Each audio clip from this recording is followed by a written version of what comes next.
दिल्ली का भूतिया फ्लैट। ये कहानी अजय की है, जिसका जन्म बिहार में हुआ था। पढ़ाई में ज्यादा इंटेलिजेंट ना होने की वजह से अजय को गांव छोड़कर दिल्ली आना पड़ा, जिसे द्वारका में एक सिंगल रूम सेट मिला था। लेकिन उसे क्या मालूम था कि दिल्ली जैसी जगह पर भी उसके साथ कुछ ऐसा हो सकता है।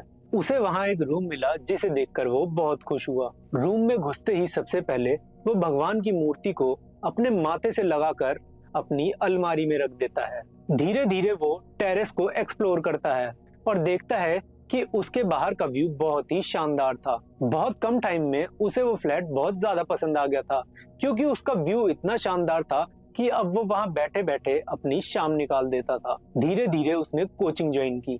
कोचिंग में उसके दोस्तों की तादाद बढ़ने लगी और उसका एक रीजन ये था कि अजय के पापा दुबई में रहते थे। उनका एक कंस्ट्रक्शन का बिजनेस था और पैसे की बिल्कुल कमी नहीं थी। अपनी कोचिंग में ही उसे एक लड़की मिली, जिसका नाम था साक्षी। वो एक उलझी हुई लड़की थी, लेकिन अजय को बेपनाह प्यार करती थी। अजय, जो दिल्ली आके द्वारका में सेटल हुआ था, अपने दोस्तों के साथ सिगरेट, ड्रिंकिंग और अल्कोहल को एक मामूली सी चीज समझने लगा था।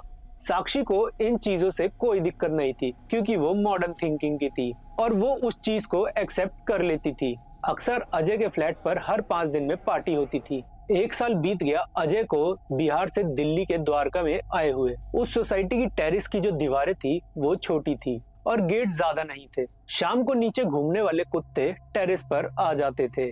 अजय को जानवरों से लगाव था, तो वो डेली उनके लिए कुछ न कुछ खाने के लिए ले जाता था। कुत्ते ऐसे ही उसके टेरिस पर मिलते थे।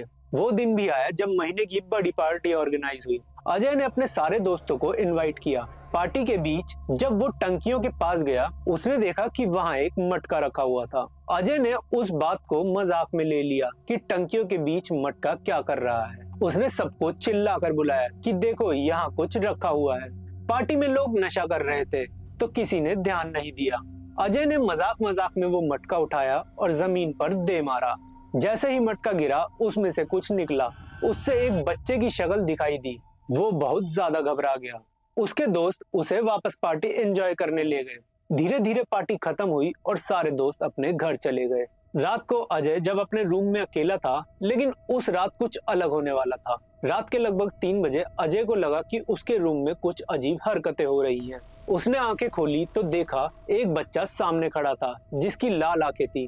अजय ने पहले सोचा वो नशे में है, कुछ गलत देख रहा होगा, लेकिन बच्चा धीरे धीरे उसकी तरफ आने लगा। अजय चिल्ला नहीं पाया और वो वहीं बेहोश हो गया। सुबह उसका एक गाल सूजा हुआ था। साक्षी उससे मिलने आई, लेकिन वो कुछ समझ नहीं पाई। अजय का दिमाग ये सब समझने के लिए रेडी नहीं था। उसने अपने गुरुजी को फोन करने की कोशिश की, लेकिन कनेक्ट नहीं हो पाया। अजय के कजन भरत ने कहा कि गुरुजी कल आएंगे। उस रात अजय को एक बार फिर वही बच्चा दिखा, जो उससे बोला, मेरे साथ खेलोगे? अजय वहां से भागना चाहा, लेकिन वापस बेहोश हो गया।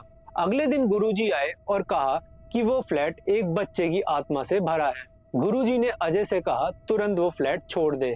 अजय ने मूवर्स और पैकर्स बुलाकर फ्लैट छोड़ दिया। उसे लगा सब कुछ ठीक हो गया होगा, लेकिन एक दिन उस फ्लैट से बच्चे के चीखने की आवाज आई।